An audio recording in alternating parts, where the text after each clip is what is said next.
এই জগতের মায়া যে তিনি এত তাড়াতাড়ি ত্যাগ করবেন কে ভেবেছিল, কিন্তু নিয়তি হয়তো এটাই ছিল।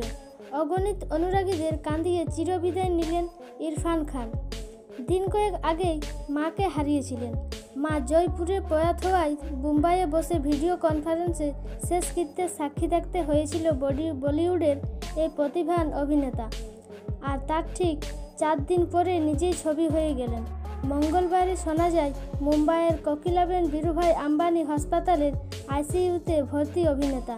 মুখপাত্র জানান, কোলন ইনফেকশন নিয়ে তিনি ভর্তি। চিকিৎসকরা তাকে পর্যবেক্ষণে রেখেছেন। কিন্তু বুধবারের সব শেষ। বলিউড কাঁপানো অভিনেতা 54 বছরের বিদায় নিলেন। খবর নিশ্চিত করে টুইট করেছিলেন পরিচালক সুজিত সরকার। তার প্রতি শ্রদ্ধা জ্ঞাপন করে পরিবারের প্রতি সহানুভূতি জানিয়েছেন। 2018-র শেষ দিক থেকে সময়টা ভালো যাচ্ছে না বলিউডের প্রতিভাবান এই অভিনেতার। সে বছরই জানা যায় শরীরে বাসা বেঁধেছে মারণ কর্কট রোগ। তার মাঝে শেষ করেছিলেন হিন্দি মিডিয়ামের সিকুয়েল ইংরেজি মিডিয়ামের শুটিং। তবে টিমের সঙ্গে ছবি প্রচারে থাকতে পারেননি, কারণ সেই সময় মারণ রোগের চিকিৎসায় ইরফানকে চলে যেতে হয়েছিল ব্রিটেনে।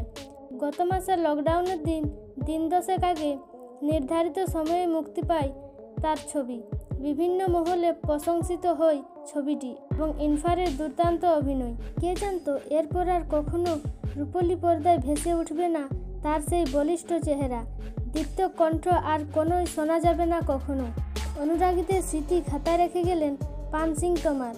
Life of pi, Piku, lunch box, Hindi medium, তলোয়ার, ডুবের মতো সুপারহিট সিনেমা।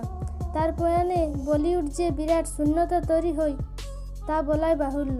তো বন্ধুরা, আজ এই পর্যন্তই। আপনি যদি আমাদের চ্যানেলটিতে নতুন এসে থাকেন তাহলে অবশ্যই চ্যানেলটি সাবস্ক্রাইব করে পাশের বেল আইকনটি ক্লিক করে রাখুন। এবারের মতো বিদায় নিচ্ছি। দেখা হবে নতুন কোনো ভিডিওতে। ভালো থাকবেন। ধন্যবাদ।